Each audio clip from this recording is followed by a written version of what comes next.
Well, good afternoon folks, and welcome to another video. This time it's an adventure video and also hopefully some kind of tutorial.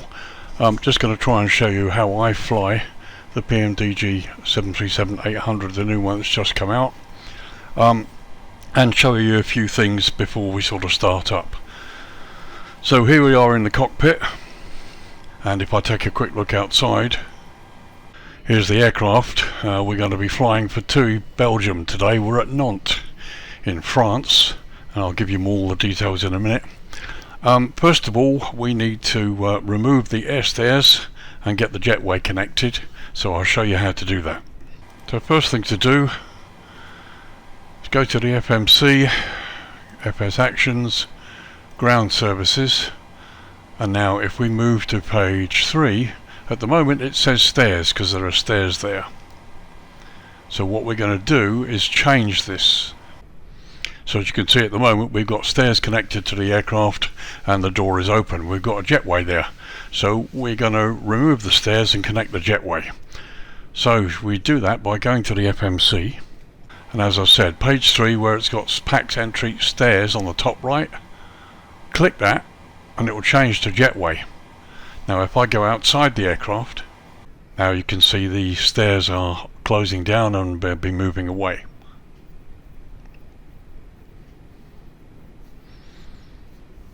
There he goes.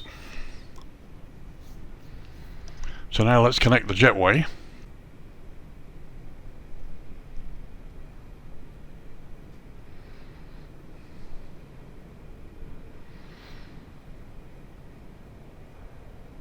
And there we go. Unfortunately it's gone through the skin, but then most of them do. So back inside, first thing we're going to do is just make a few little additions and changes. So we're in Europe and we operate on hectopascals, not inches of mercury, so we need to change this down here.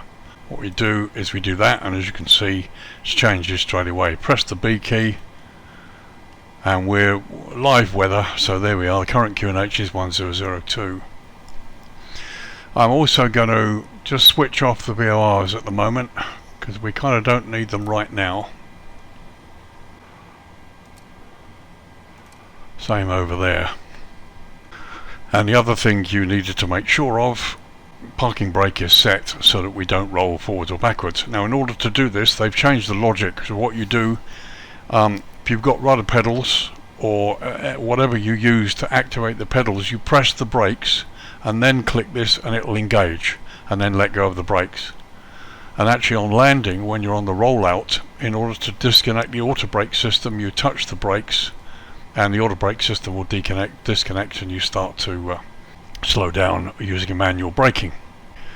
So here we are. So let's connect online. I'm just going to connect to the VATSIM network and have a look at the weather, and while I'm doing that we'll put the routing up for you and the details of today's flight.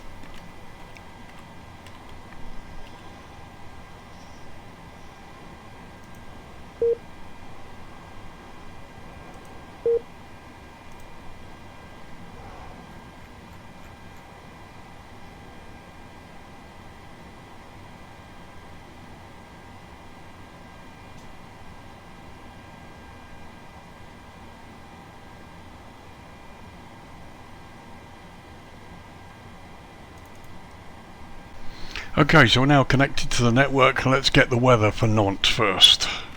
So the current weather, the winds are 250 11 knots variable, visibility is good, a few clouds at 4,900, broken at 5,800, temperature 24, dew point is 11 and the QNH 1012 with no significant weather reported. So first of all I'll just note that down.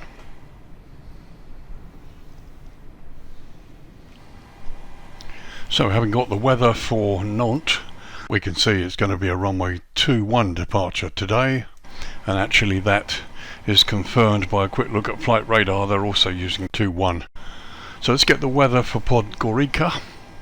Okay, current weather for Podgorica, winds are 190 at 6 knots variable, visibility is good, scattered clouds at 4,000, 29 degrees, dew point 16 and the QNH 1015 with no significant weather.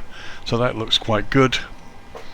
Runway 36 it will be at Podgorica, all being well. Pretty much it's the only runway, and we're going to be using ILS Yankee, but we'll talk about that in a bit. So that's the weather I get for the destination to plan my arrival. Now some people I know might just say to me, well hang on a sec, the weather might change by the time you get there, 2.5 hour flight. Yes, you're absolutely right, we will check the weather again probably about 80 miles before descent, just to make sure it is what we expected, and if necessary we'll make changes to the arrival. But by putting in the arrival completes the flight plan and gives you a distance and all the other bits and pieces you need. So a quick briefing for you today. As I said, we're at Nantes in France. We're in 737-800 PMDG, flying for TUI Belgium. Call sign is JAF59 LIMA today. We are departing runway 21 and climbing up to 35,000 feet for the trip, and we'll be landing in Podgorica, and that looks like it will be runway 36, which it normally is. So we've got the weather, we're on stand 3, and just to give you the idea of everything now, first thing we need to do is we start planning the flight. I've done all of the flight preparation in SimBrief, so I've got all the information here in front of me, and what we do is we start popping that into the FMC in a minute. So first thing to do is we start the just the pre-flight here to make sure the aircraft is comfortable. We've already got the brakes on, and I put that on there. So start with the overhead. So I come down the left side, yaw damper is on, fuel pumps are off at the moment, ground power's on, we just click that to make sure it is actually on. Seatbelt signs need to be on, that's okay. Probe heat as they are, those are as they are. Coming down this side, isolation valve needs to be on auto. We'll leave the packs at the moment, and the bleed switches need to be off because nothing's running. Now our cruise altitude is going to be 35,000, so we'll set this. There we go. At the moment they've got this on steady. I tend to have it off, and I tend to have the wing light on. So that's the overhead set. Quick look at this one. That's all fine. We'll come to the FMC in a minute. Now I go here, make sure we set 122.8.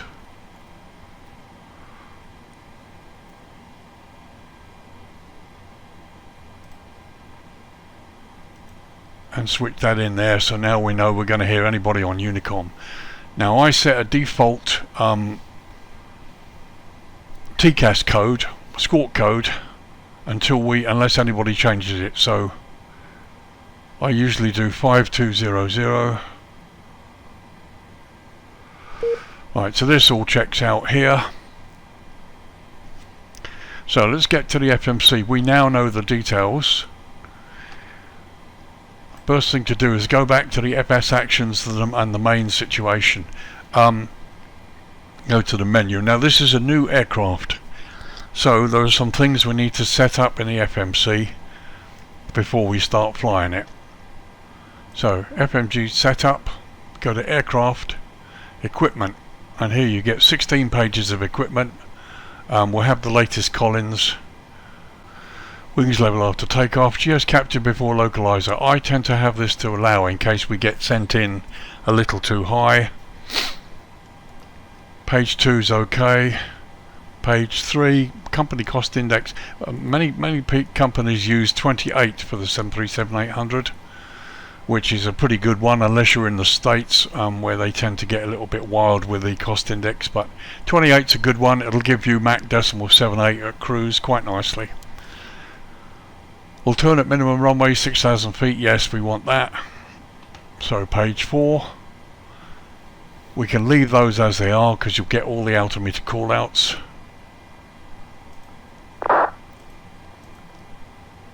All the way up, everything's there.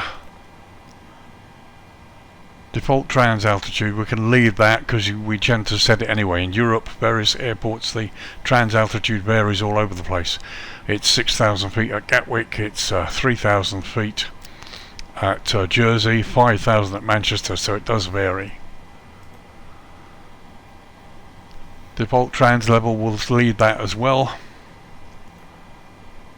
No aux fuel system. We can leave that as it is too. Now I select the short field package to help with the braking. This 737 model is really accurate, so gone are the days when you could just set auto brake to and practically stop in a few feet on the runway as you maybe did in Prepare 3D. So I select the short field package and we use auto brake 3 generally for normal braking in the aircraft to achieve a reasonable braking after reverse thrust cancellation. So I set that just to help that situation. Everything else on that page is fine. Eyebrow windows, I like them, some of you don't, but it's entirely up to you, so we stick that for me. And it, in fact, no, sorry, I got the wrong one there. Original eyebrow windows, yes, sorry. Now, single class for this aircraft. The TUI actually have 189 seats, but I don't think this one has 189 seats. We'll see in a minute. All of that can be fine. And there's the last page. Now you can also have the new pressurization panel if you want, or you can leave it as the old one. So we go back to return, then we go to displays. All of that's okay. That's all okay. Don't need EFIS. Set the filter on any TCAS range you want. I normally have it at 20 miles. So you see traffic online at 20 miles. Altitude separation 2,800 feet. Normally it's 2,000 feet or 1,000 feet in opposite directions, but we can leave that anyway. Everything else is okay there. And on now it's page 9.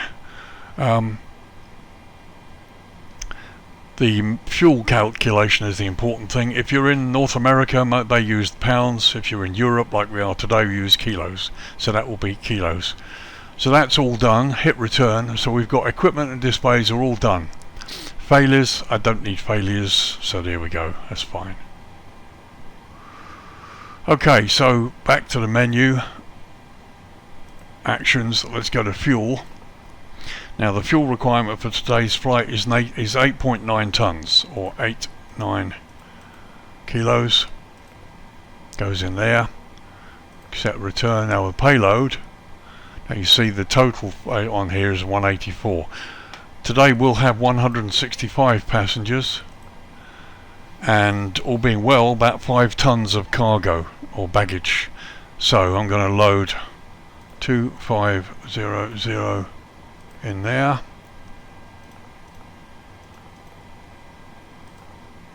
In there. So there we are, that's 5 tons. And now we need to take a note of all of this. So some figures for you.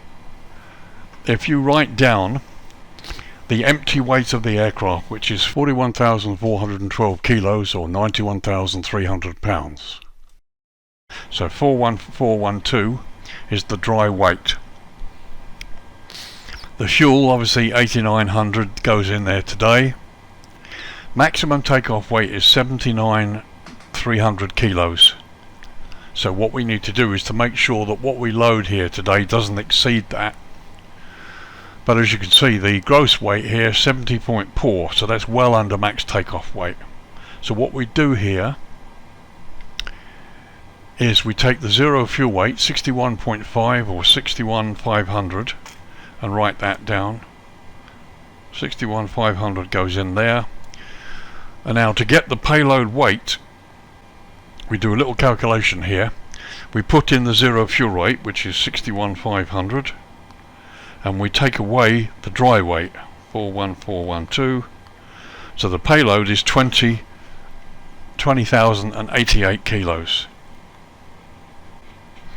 So last of all, just to confirm the gross weight, again take the zero fuel weight, 61,500, and add the fuel plus 8,900, and it's 7,400. So actually it's absolutely right. So our gross weight is 70,400 kilos today. I'll put all this up so you can hopefully follow it. And the last thing we need for the weights is the trim figure. Now there you can see in the middle here, TOCC, the trim figure is 18.4%, so we write that down too, because we'll need that when we complete the listing and the checks.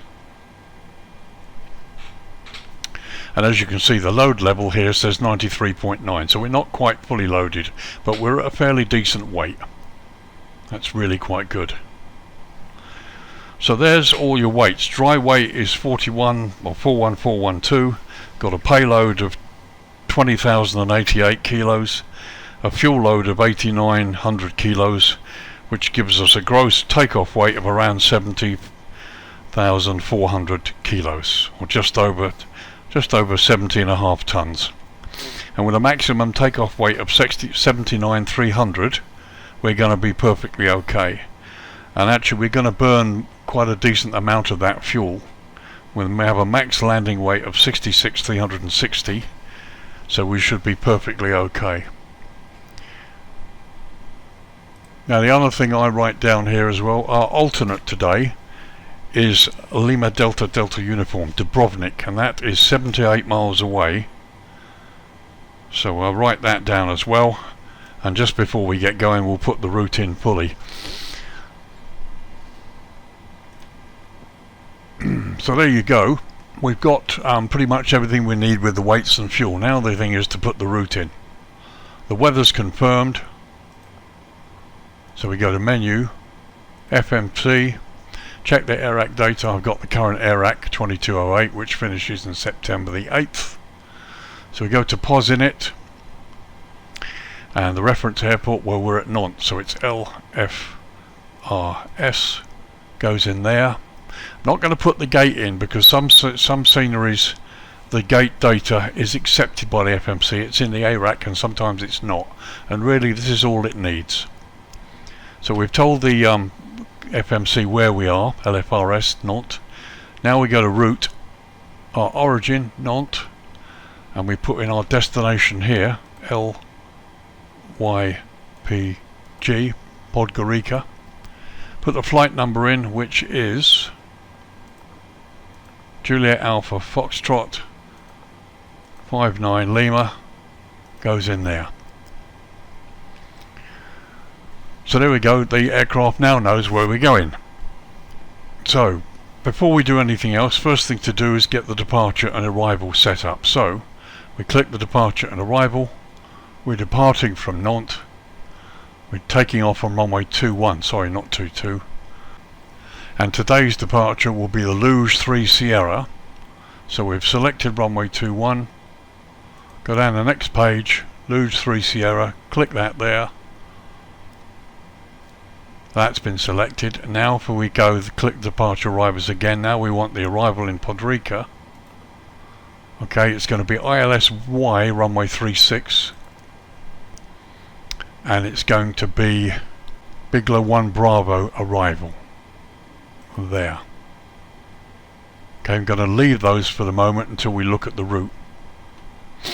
So we click the route page. We've now got the departure and the arrivals. So now it's a case of filling in the rest of the route, and I'll show you how to do this manually. Okay, so we're in the route. We go to the next page, and there you can see Luge to Leuven. Now the flight route, after Leuven we're going to Uniform Mike 184 Airway, so it's UM184, goes in there, and that airway takes us to TUPAR, TUPAR, and that goes in there.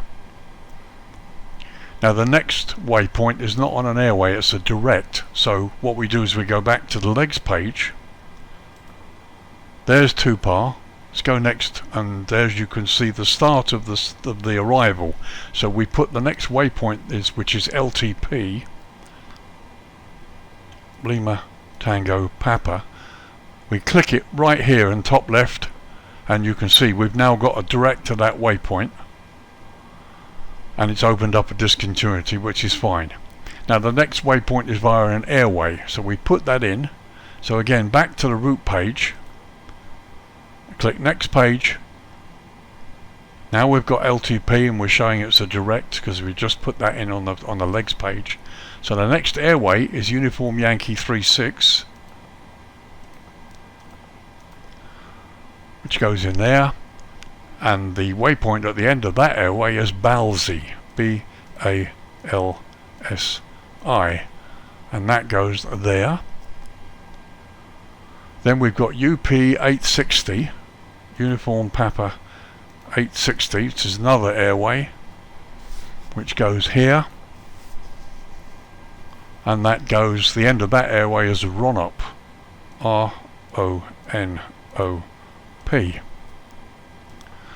Okay, so go to the next page. Now we've got a series of direct waypoints, no more airways. So again, we go back to the legs page and we turn the next page until we reach the page that's got RONOP on it. There's RONOP, and there's Bigelow, which is the start of the arrival. So our next waypoint is going to go in here, and the next waypoint is IXUSA. So it's IXUSA. So where Bigelow is, we click it there, and that waypoint comes after the last one and opens up another one, another discontinuity for us. So the next waypoint, or direct if you want to call it that, is BEPMA, B-E-P-M-A. That goes in there. Then it's Torpo, T-O-R-P-O. That goes in there. And then it's Tibri, T-I-B-R-I.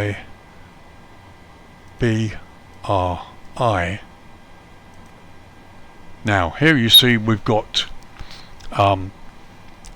two Tibris in the navigation database. Basically, normally the FMC selects the nearest one according to where you are, and this is the one we want. So we click that, and now we've got it in the nav system. So click next page, and we still have a discontinuity. Now actually the next waypoint is Bigelow. So how do we get rid of this? Simple. We click Bigelow, that goes into the scratch pad, and we click this, and there it is. So I go through to the next page. I've got another discontinuity there, but we'll look at that in a moment. So back to page 1, we click activate, but we don't execute for the moment. What I now want to do is have a look at this route and compare it to the chart to see how accurate it is. So what we do then is we do this.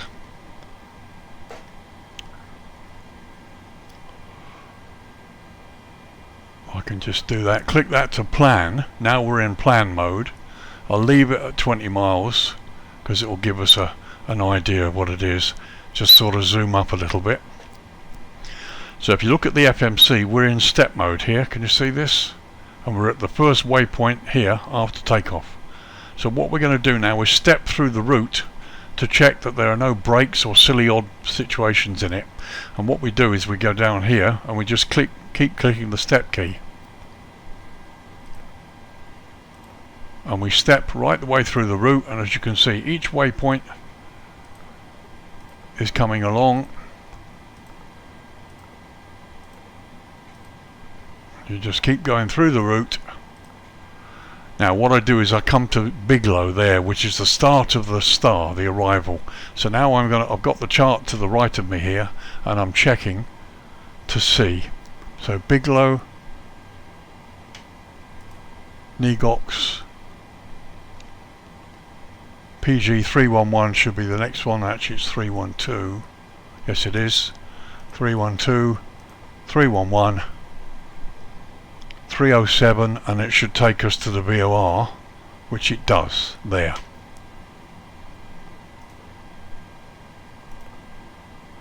So now if you look at this, you can see that ILSY is basically a downwind, right base and descent and approach to runway 36 using this. So if I lower the distance and we just move a little further in the step, you can see there's the discontinuity. There's the break in the flight plan we just saw a moment ago. And really, since there's no real problem here, all we need to do is join the two of them up. So having checked that, what we'll do is we come back to normal, go back to the FMC, go to the page where the discontinuity is, and all we do, like we did before with the other one, is we click the one before it and then slot it into the gap. And if I go back to the previous page, there you go, there are no breaks in the route. So we now have the full route, and we can now hit the execute key. And if we look at the nav display, as you can see, it's all in pink because it's been executed. There's 20 miles, you can see it's all correct. So now we have the complete route in, everything is fine. So having done that, now we want to go and set up the departure and on the takeoff speeds and everything. So we go to init-ref, and as you can see, it takes us to the perf init page. Now the simplest way to get all this is to simply put the zero fuel weight in. So here we put 61.5 because 61,500 was our zero fuel weight, and there you can see it's given us our gross weight. It completes the CG, it says it's there. Now we're going to Dubrovnik if in the reserve, so we only need about 2 tons. So if we click the 2, put that in there. Cost index was 28, remember, and we're going to climb, we're going to cruise at 35,000 feet today, so level 350 goes up there. Now you occasionally get things like this come up. When we get to this point, Negox is on the arrival. I'm pretty much controlling the aircraft in sort of selected mode rather than letting the FMC do everything. I let the FMC track the route, but I generally manage the speed and exactly what I'm doing. So we can ignore that for now by just simply clicking clear. So trans altitude at Nantes is 5,000, so 5,000 goes in there. Click the execute button. As you can see, all of this is filled in now. So next we go to the N1 limit. Normally it's a climb 1, standard climb 1 takeoff. There's nothing fancy about departing from this airport, so a standard climb 1 takeoff is perfectly acceptable. And we go to the takeoff page. It will be a flaps 5 departure, so flaps 5 goes in there.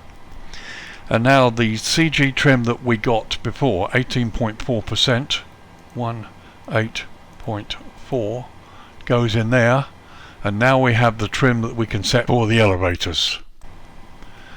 And the last thing to check off on this page, very important, are your V speeds.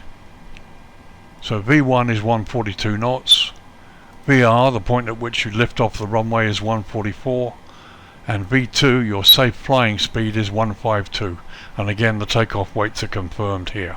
So we make a note of all of this. 142 is V1, 144 is VR or rotate, and 152 is the V2, your clean speed, and the trim 5.92, so basically just under 6 for the trim. And the last thing I tend to do is I click the progress page, and here you can see the distance, which is 973 miles, and the potential fuel remaining 3.3 tons, which is fine. That's assuming we're not going to divert, so it should be okay. So all looks good there. So now the last thing I do, having got all the details there, let's go on to the legs page, and I have a look at the SID, and basically we'll be going to 5,000 feet, which is the trans altitude to begin with. So set that page. So last thing to do now on the main thing here. I always have trouble with the mouse here, but flight directors on. Auto brakes RTO, I've got the same thing here, flight directors. If I can reach it. Look at this, I don't really understand why this doesn't do what it does. There we go, sorted. Right, so the other thing we need to do now is to put in the last on the autopilot system, the last bits and pieces. What I generally do is I put the heading here of the landing runway. So we're going to be landing at runway 36. So we'll leave that there, 360. We've got a sharp left turn after takeoff, so we really don't want to go too fast. So this is going to be at 220 or maybe 200. 200 knots will be fine. Okay, the runway heading 220. 210, sorry.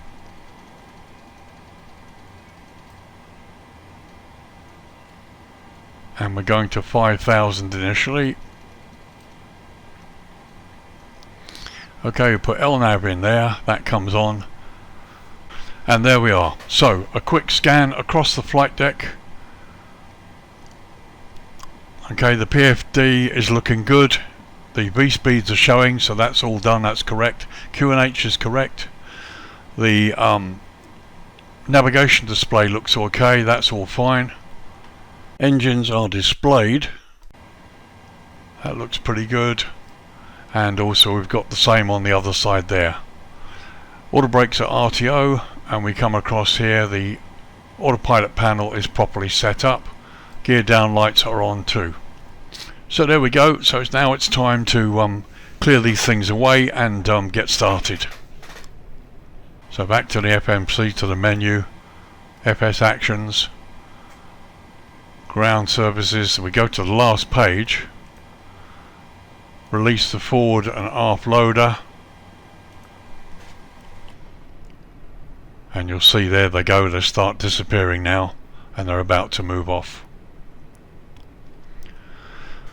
Disconnect the jetway, passengers are all boarded now.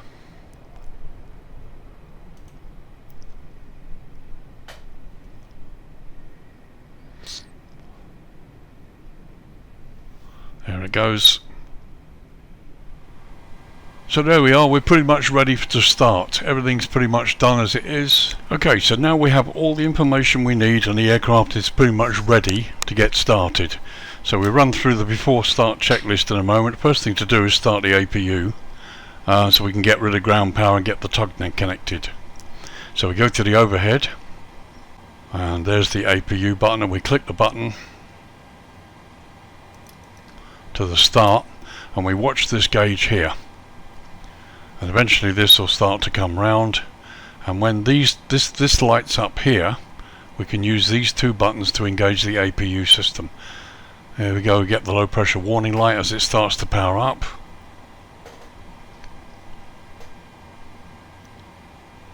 There it goes. Now it'll go up and then it'll come down slightly before this light starts to appear.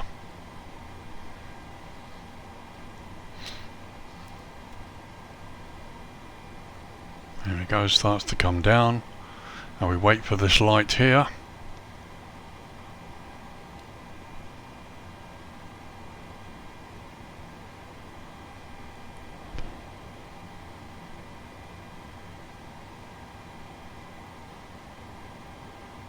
There it is, so the APU is running, so the APU generator lights go on, both of them. Packs are on, we want the bleed button on for the APU. So there we go, we now have the air conditioning system running, and here you can see the duct pressure rising. So next thing to do now, we've got that done, is to disconnect some things, disconnect the ground power. So down to the FMC, if we go to page 1, there you can see you get the release in orange asking you whether you want to release it. Yes we do, so we click that. And then we remove the wheel chocks, so now we can push back if and when we need to. Next thing to do is connect the tug. There we go, the AP ground power unit's gone, so we'll get the tug connected.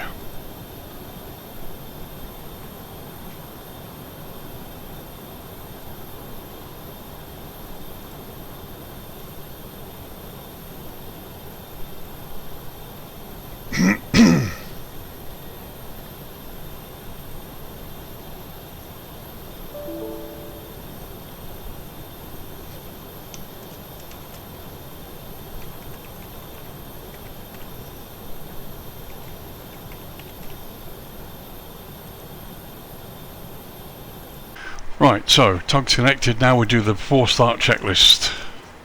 So becksons and security are checked. Oxygen's okay, the yaw damper's on. Instrument transfer switches are set. Air conditioning and pressurization is set. We've got the APU running and the aircon is running. The instruments are set. We've just done the autopilot panel here. QNH 1012 is set. Auto brakes are RTO. Speed brakes are down. Parking brake is currently on, and the start levers are closed. Stab trim cutout switches are normal, and the FMC is set. So quick briefing. We have everything we need on board as per the minimum equipment list. The weather is sorted out, we know that. Takeoff speeds are all done. It'll be a runway 21 departure climbing to 5,000 feet on the Lugan 3 Sierra departure. Be a flap 5, trans altitude is 5,000 feet, MSA is 3,000 feet for this area. Radio aids, we don't need them at the moment, and emergencies, basically anything before 80 knots will stop on the runway.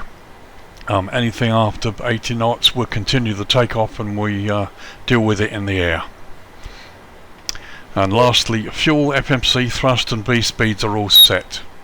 So now we run through the before pushback procedure, where we just basically set everything up. So we start with the overhead.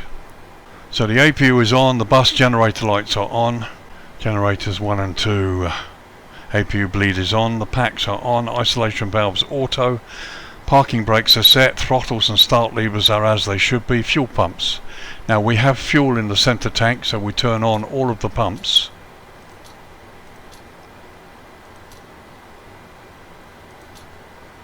And we wait for the pressure warning lights to go out. That's all set.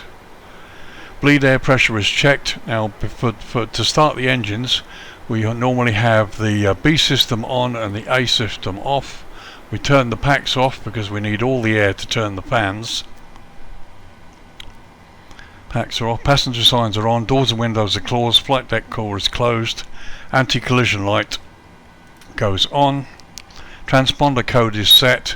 And if you're flying for a virtual airline, make sure your ACARS or flight monitoring system is set and loaded and running.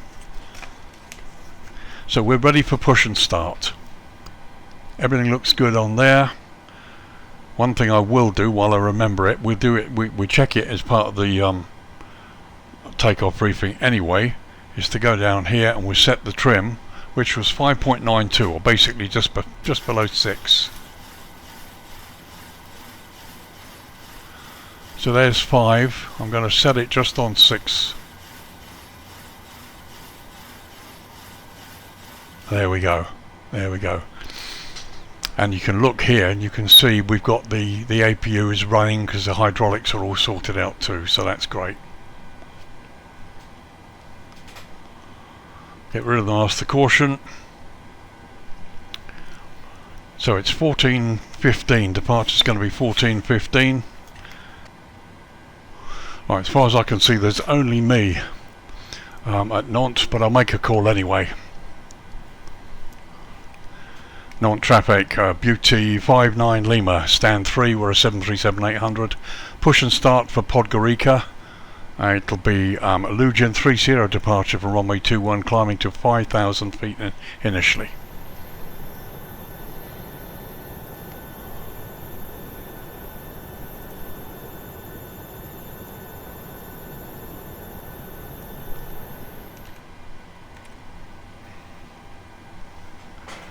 So if we touch the rudder pedals as I do, our brakes are off.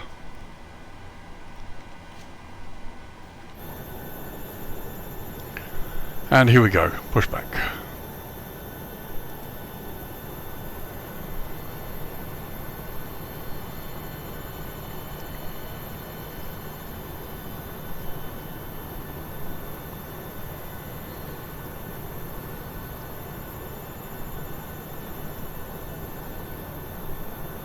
So it all looks good.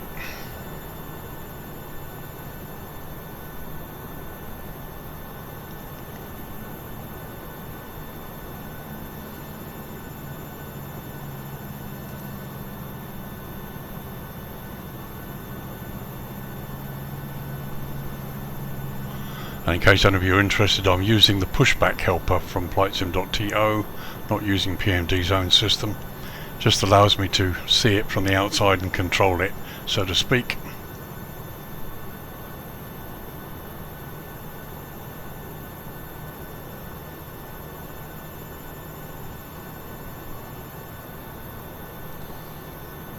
Set the parking brake.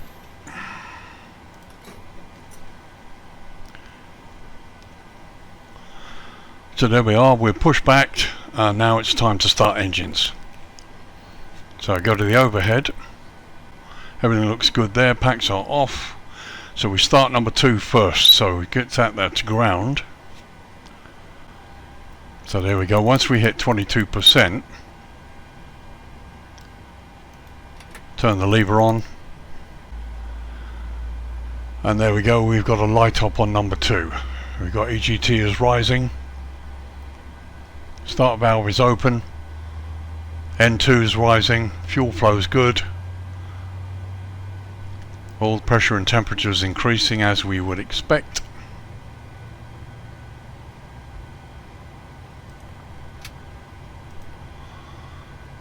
Cut out,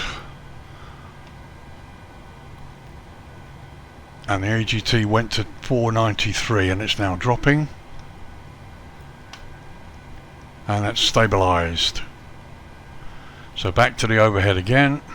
Now we can start engine number 1. Same procedure, click to ground. Looking for an increase in N2. Here it goes.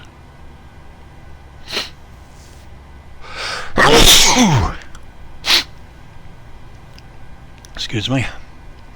Hit 22%. Turn the fuel on. We're looking for a nice steady rise. We watch the EGT to make sure there's not a hot start. All looks normal.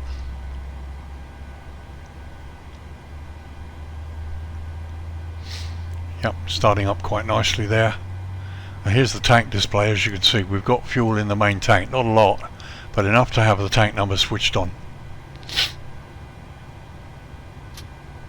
Okay, cut out on the start valve. Now number 2 went to 93 and number 1 did as well.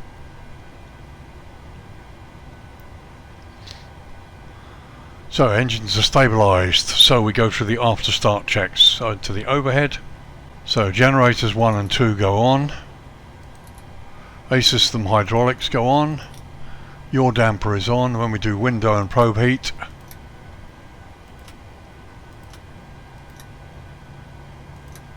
Engine bleeds 1 and 2. APU bleed goes off. APU goes off. Packs can go on. Gives the airflow back in the cabin for the passengers. So there's the overhead done. Now we need to check the flight controls. So what we do is I move up here, and what we do is we click the system button to bring this back, and then we zoom up a little bit. So now we're going to test the flight controls. So ailerons left, neutral, right, neutral, the elevators up, neutral, down, neutral, and finally the rudder check, to the right, neutral, to the left, neutral.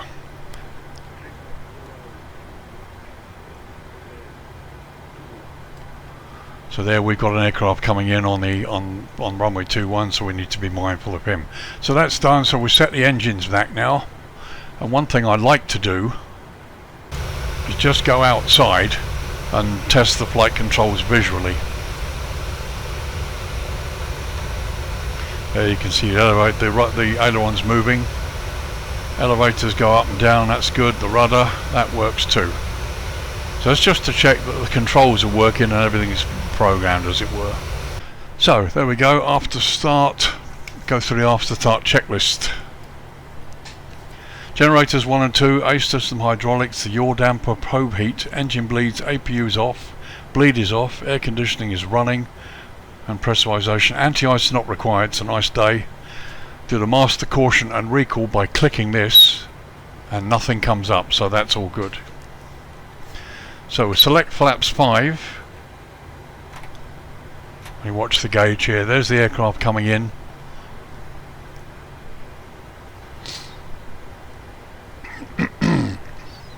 So wait till the flaps settle, and then we'll complete the before taxi checklist.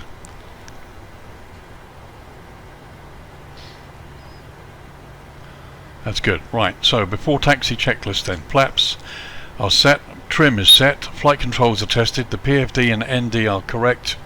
MCP, we've set that up, and we just need to hit the taxi light and release the brakes, and we're ready to taxi. So taxi lights on. Let's get rid of the tug.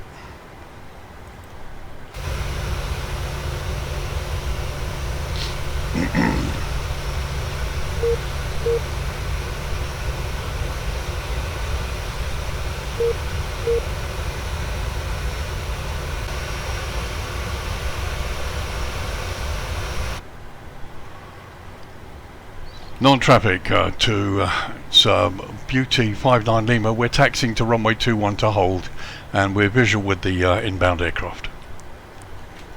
So brakes are off. Aircraft is out there, so here we go. And there you can see on the engine display, throttle works, and here we go. Quick test of the nose wheel steering. Yep, that works too.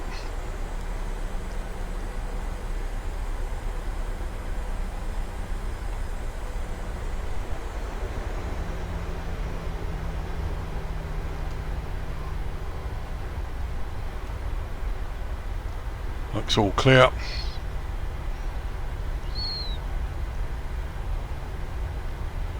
Have a quick check left.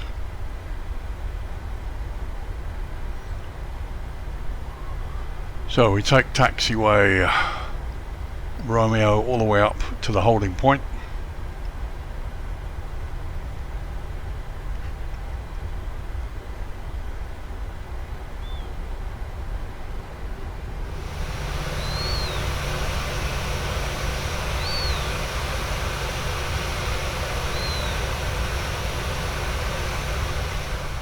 So before takeoff checklist, down to the line. Flaps are set, trim is set, vital data is set, we've got the V speeds.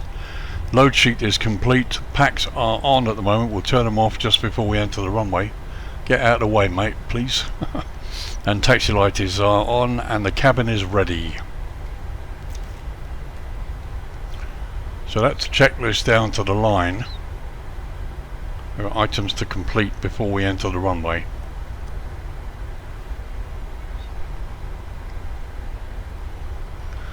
So I'm sorry if this is a bit drawn out. I thought a lot about how best to do this, and it's I'm not the easiest teacher in the world, so I thought probably the best way to show you was just to show you what I went through before I did this. Bear in mind I did all the planning with SimBrief and everything, looking at the weather and stuff, literally what they would do in the dispatch office before we got in the aircraft and before I showed you this.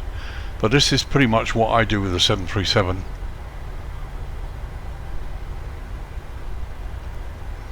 So we'll hold here at Foxtrot, and we'll complete the checklist by turning the things on that we need to turn on.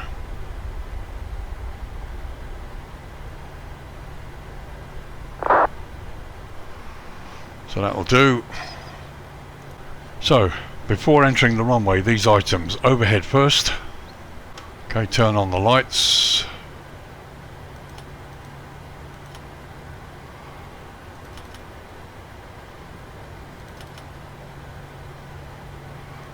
Always have trouble with these.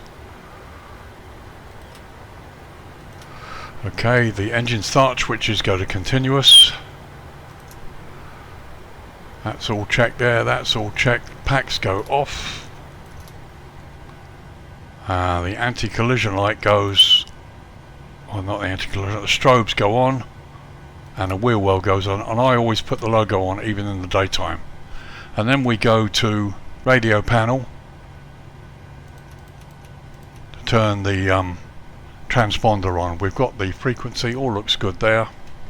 Nantes traffic, BT59 LIMA is lining up runway 21. So we've set out a call there just in case anybody's on the approach. Here we go.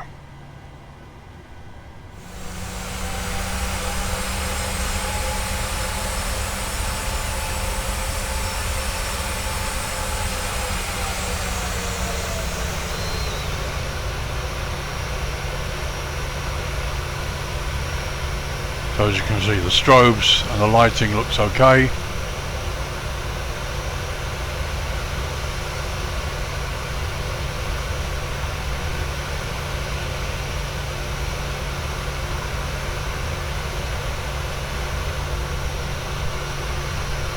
So lining up for a full length departure. And the last thing to do is to turn on the auto throttle. If I can get it to work. There it is. Now, one thing to mention here, and anybody who flies this will know, single pilot operations is an awful lot to do, so I tend to use the autopilot really reasonably quickly so that I can get to the overhead and do things like turn the packs back on and switch off the lights and other bits and pieces after the gear goes up. So anyway, we'll see how that goes, because we've got a fairly quick sharp turn to the left after takeoff. But here we are lining up.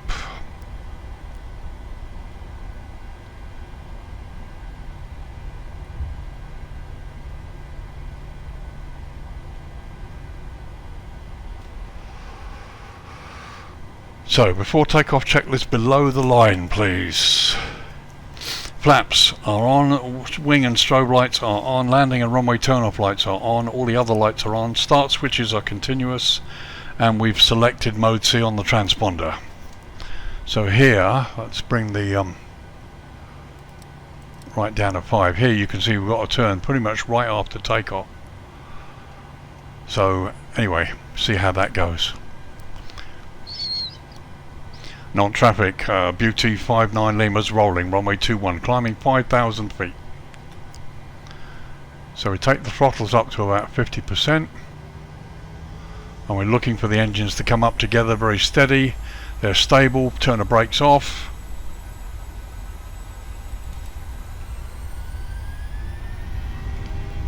Okay, and we set the power, aircraft's running okay, airspeed is alive, thrust is set. Check, I have control.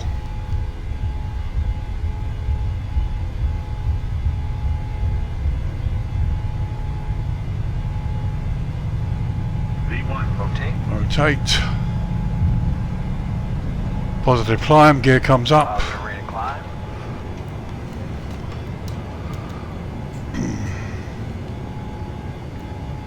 My controls are not the greatest in the world, but we'll see how it works.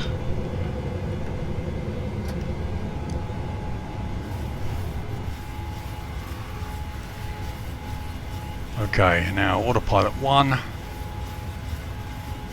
or 2, it doesn't matter. Now we go to the overhead. I can turn the packs on. These lights come off.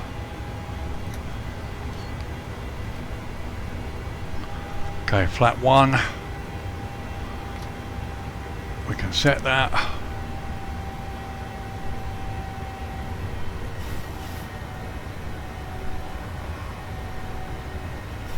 So now you can see we're making the turn quite nicely, so we're off at 33.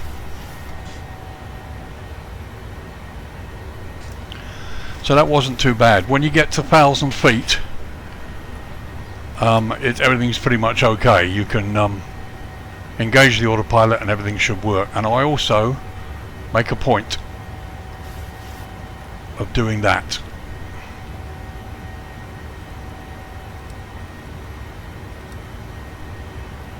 Okay, to make sure.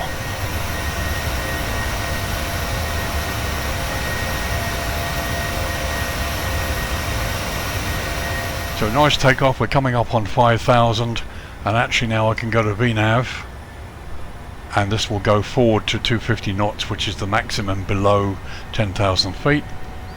Last thing to do here is to dispose of the nose gear. handle. I turn the data button off so I can see anything here that's important.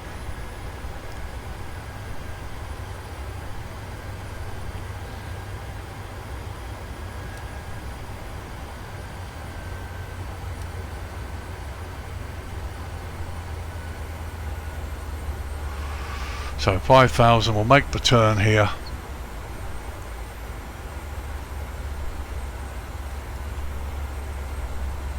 Again, we'll line up the thing there.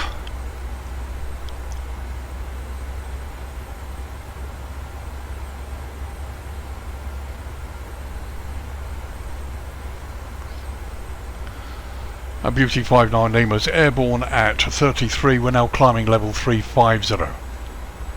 So all set there.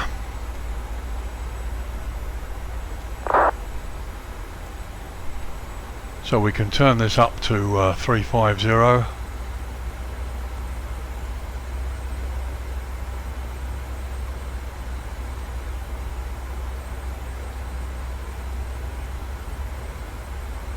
Okay, and now we hit the button and we should get M1 VNAV and the aircraft start to climb. As it goes past 5,000, you'll see this, should see this flash.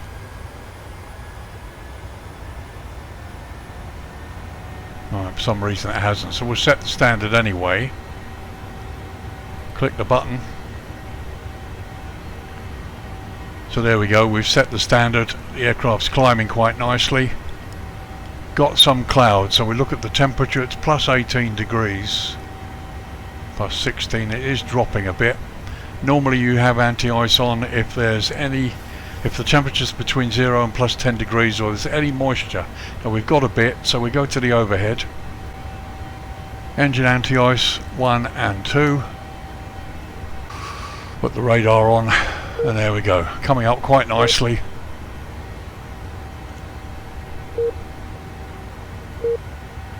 Quite a nice view outside.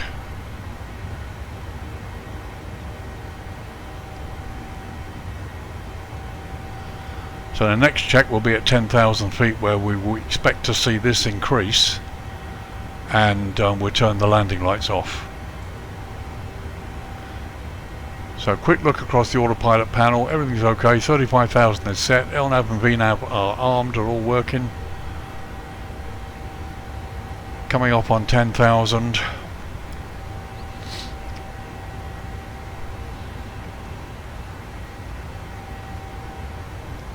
Here we go. There we go, and that is pitched forward. So now the aircraft will automatically dip a little bit lower and increase the speed. We need to turn the landing lights off.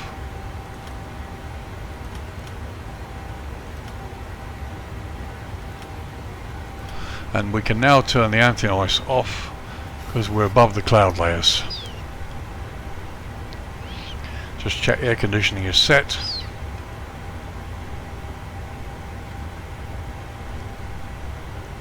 So as you can see, it's still climbing, but a lot slower until this comes up to speed.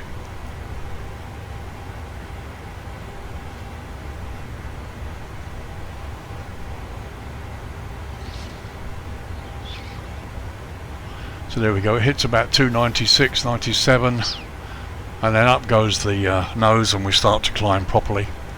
It's usually about a 20 to 25 minute climb.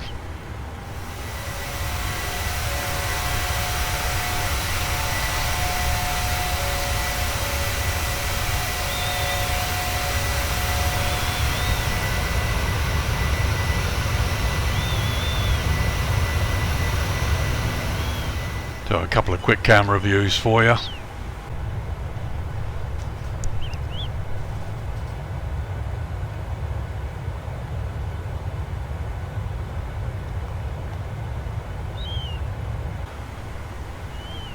So now you can see they've used the fuel in the main tank here, so you get the fuel pump warning. So we go to the overhead and we switch these pumps off. So now the pump system is feeding the two remaining tanks in the wings. Centre tank is empty. We've got 7.8 tons or 7 to 800 kilos left.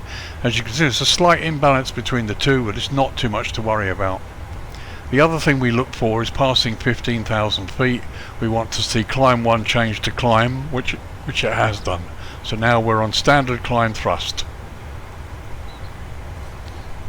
So what we do now, that's it. Now we're after takeoff checklist.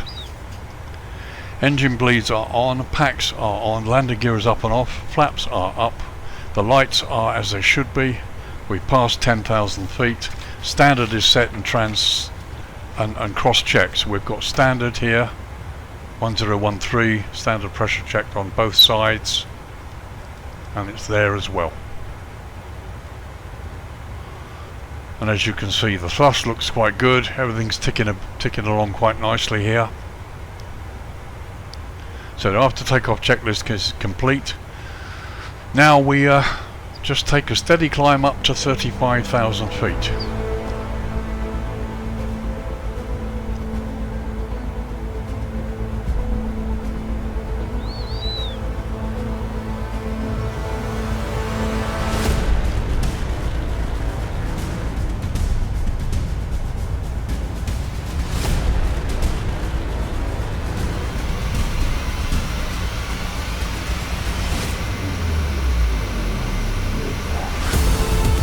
So there you go, folks. It's probably been a bit long. Thanks for staying with me and listening to the way I sort of talk and set this up. I hope you found it useful. I try to fly as best I can, as close to as real as I can. I'm no expert, I'm not a real pilot, even though I've been flying the 737 in the simulator for many years. Obviously new things come along, and I haven't got it entirely right, but I hope that you've maybe learnt something here, and I hope you've enjoyed my departure out of Nantes. We'll come back later and look at the arrival into Podgorica, and I'll show you how I managed a descent. So for the moment, thank you very much for joining me in this one, part 1. I'll come back and see you later. So bye for now.